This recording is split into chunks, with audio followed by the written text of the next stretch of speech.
اعوذ باللہ من الشیطان الرجیم بسم اللہ الرحمن الرحیم سورہ آل عمران کی چند آیت پڑھ رہا ہوں. آیت نمبر 15، آیت نمبر 16، آیت نمبر 17. قل اؤنبئکم بخیر من ذالکم، کہہ دیجئے کہ کیا میں تم کو بتاؤں اس سے بہتر چیز. للذین اتقوا عند ربهم جنات تجری من تحتها الانہار، جنات تجری من تحتها الانہار خالدین فیہا وازواج مطہرۃ ورضوان من اللہ. ان لوگوں کے لیے جو ڈرتے ہیں ان کے رب کے پاس باغ ہیں جن کے نیچے نہریں جاری ہوں گی، وہ ان میں ہمیشہ رہیں گے، اور صاف ستھری پاکیزہ بیویاں ہوں گی، اور اللہ کی رضامندی ہوگی. واللہ بصیر بالعباد، اور اللہ کی نگاہ میں ہیں اس کے بندے.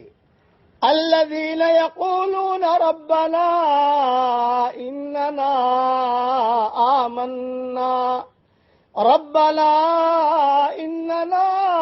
آمنا فاغفر لنا ذنوبنا وقنا عذاب النار، جو کہتے ہیں اے ہمارے پروردگار ہم ایمان لے آئے، پس آپ ہمارے گناہوں کو معاف فرما دیجئے اور ہمیں آگ کے عذاب سے بچائیے.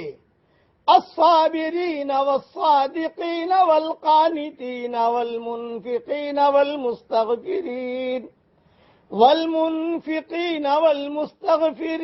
بالاسحار، وہ صبر کرنے والے ہیں اور سچے ہیں، فرما بردار ہیں اور خرچ کرنے والے ہیں، اور پچھلی رات کو مغفرت مانگنے والے ہیں، استغفار کرنے والے ہیں تہجد کے وقت میں.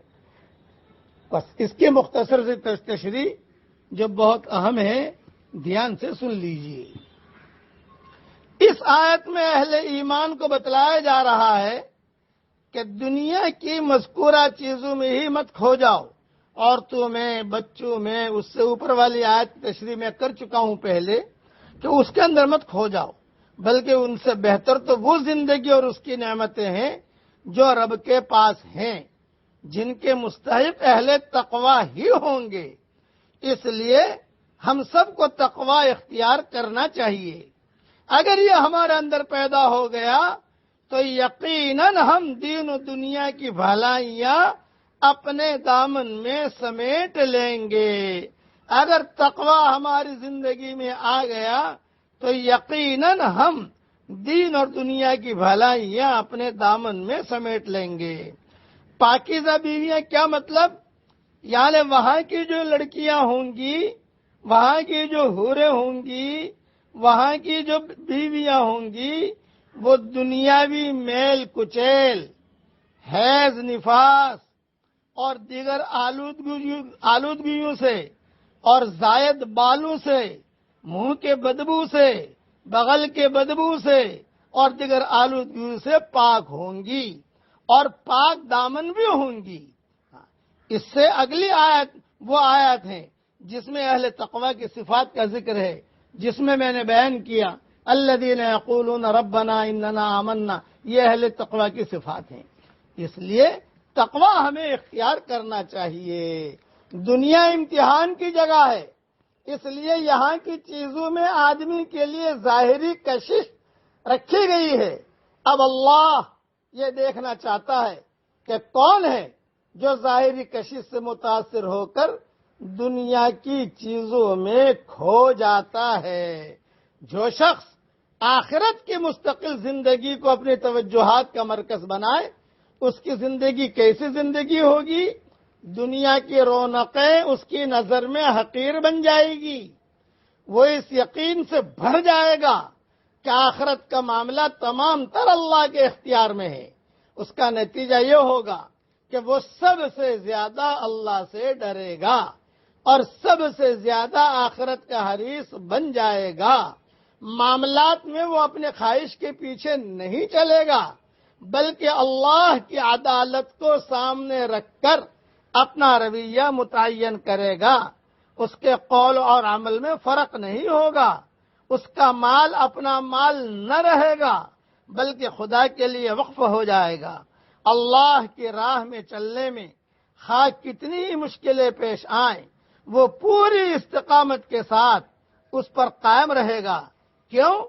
کہ اس کو یقین ہوگا کہ اللہ کو چھوڑنے کے بعد کوئی نہیں ہے جو اس کا سہارا بنے۔ اس کا دل اللہ کی یاد سے اس طرح پگھل اٹھے گا کہ وہ بے تابانہ اس کو پکارنے لگے گا۔ اب ہماری تنہائیاں ہمارے رب کی صحبت میں بسر ہونے لگیں گی۔ ہماری جو تنہائیاں ہوتی ہیں وہ اصل ہوتی ہیں، تو ہماری تنہائیاں اپنے رب کی صحبت میں بسر ہونے لگے گی۔ اللہ کی عظمت اور کمال کے آگے اس کو اپنا وجود سرتاپا غلطی نظر آئے گا۔ اس کے پاس کہنے کے لیے اس کے سوا اور کچھ نہ ہوگا۔ اے میرے رب مجھے معاف کر دے۔ پڑھ لیجئے میرے ساتھ، اللہم اغفر لی، اللہم اغفر لی۔ اللہ تعالی ہم سب کو تقوی کا لباس عافیت کے ساتھ پہنائے اور اللہ ہم سب سے راضی ہو جائے۔ آمین۔ وآخر دعوانا ان الحمدللہ رب العالمین۔